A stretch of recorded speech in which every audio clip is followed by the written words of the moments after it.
the way that the administration, Move this rhetoric here out of the doorway. the way the administration responded in the aftermath of the Alex Pretty shooting, can you defend how they came out and label this as domestic terrorism before there was an investigation? Well, I found one in the president's comments. It was either yesterday or the day before, where he said that he wanted there to be a full investigation. I thought that was exactly right and appropriate. He's called for, this is my paraphrase, turning down the temperature. I think he sent Tom Homan there to have it effectively a change in leadership. I think all that's good. But what about the Secretary and Stephen Miller and their initial comments right after this? Well, listen, I mean, a lot of people, I will just say, as a former prosecutor, there's often in the immediate aftermath of an event like this, people have views before they've seen the evidence, before they know all the sides. And we don't yet have all the facts, but there's going to be a lot of process now around this. There's going to be, I'm sure, multiple investigations, probably court proceedings. And, that's entirely appropriate. That's as it should be. Is it responsible for them to come out and make that assertion before they've done an investigation? Well, Manu, I would just say again, I think what the president has said here is the right thing. I think the call for an investigation is the right thing. I'm talking about the officials, not the president. Well, listen, I will just say that I think there's going to be multiple investigations, and I suspect there will be court proceedings also. And I'm looking forward to hearing from the head of ICE and Border Patrol and the Homeland Security Committee. I think it's the 12th of February. And so I think that'll be an important hearing. Senator, how are the concerns about a possible shutdown different this time? Granted, I know it's smaller, but it's still a big.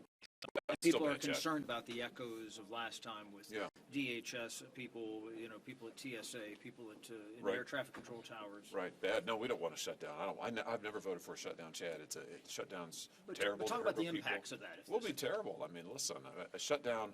If there's a shutdown that affects these 6 bills, we're talking about 80% of the government will shut down if none of these bills are passed. I mean, that's a lot of services to a lot of people.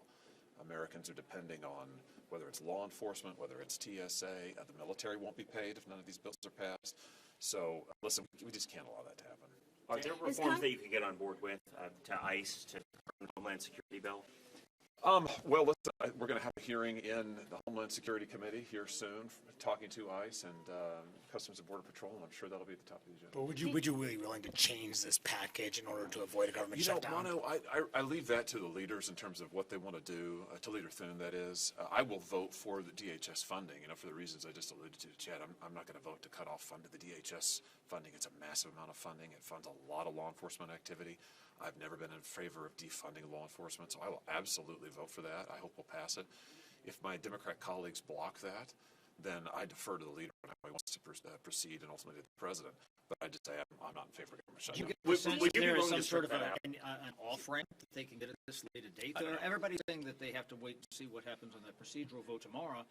Government shuts down Friday night. The next day, I know. I mean, it's a little late. It's really late. I agree with you. It's really late. Regarding Venezuela, do you suspect the conflict in Venezuela will drag on, or do you think there will be clear benchmarks to limit the intervention in Venezuela before it becomes endless entanglement? Something on the subject of benchmarks, something that Secretary Rubio said to me, I guess it was 2 weeks ago now, and the clear commitment that he made that was really important is that the United States will not put troops into Venezuela. That the United States does not currently have troops in Venezuela, and if there should be a change in the security situation that compelled the administration to change their view on that is, if they wanted to put troops in, they would seek pre-authorization from Congress consistent with the Constitution, and they also would follow the War Powers notifications. That's pretty significant. Those are important benchmarks that are both in the statute and in the Constitution. And I thought for him to make those commitments was really significant. I know he's testifying today. I haven't. I've been in other committees, so I assume he's reiterated that. Would you allow your Democratic colleagues to strip out Department of Homeland Security funding bill and pass the other 5 less controversial bills? Well, you say allow. I mean, it would give consent. Listen, that will be ultimately a judgment for Leader Thune and what he wants to put on the floor. I mean, he effectively controls the floor, so I don't know what his plans are there. I will vote for the DHS funding. What do you get the sense, though, in terms of when you talk to folks across the aisle, that they need to fight? There's a political part of this, but they also don't want to stumble into a shutdown.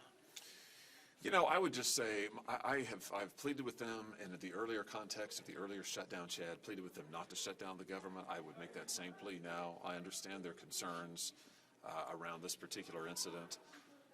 But, to shut down the government over that, even a portion of the government, I think does real harm to real people. I mean, this is not about politics at the end of the day. It shouldn't be. This should be about people, the American people. But they view this as politics. I mean, Well, they view this I would as urge them not politics to. because of what, I mean, but that's how you affect change. You extract something legislatively.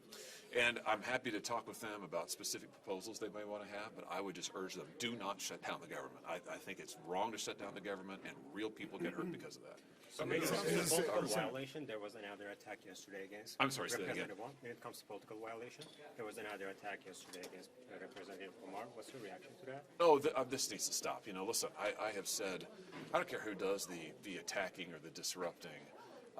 That's wrong, and it's also illegal. I mean, listen to, I think she had something sprayed in her face.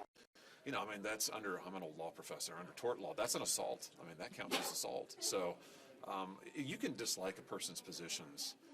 I was saying to somebody here today, I've had a lot of people express very vocally to me their dislike of my positions. That's totally fine. I mean, that is their prerogative, and that's what I'm here for. So you can dislike somebody's positions. You can be vocal about that. You want to protest somebody, that's fine. Have at it.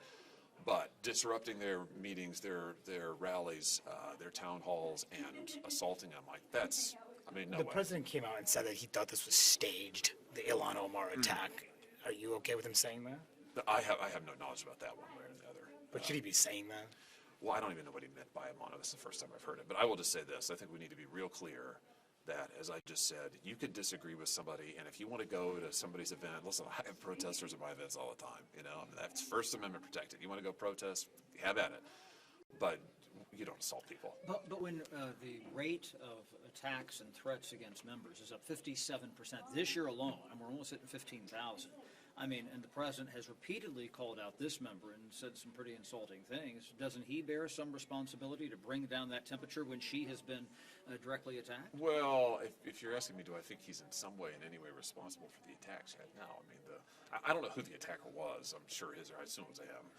His or her name is public record, but that's that on that crazy person. But I think that, listen, we need to be clear, just as a matter of principle, that in the United States, if you want to protest, go for it. The First Amendment protects that, and I've defended, including in court, the right of people to protest who I totally disagree with. But when you start committing crimes, when you assault people, when you disrupt things, that's not First Amendment. Do you feel safe? Do you feel safe when you're out doing public events?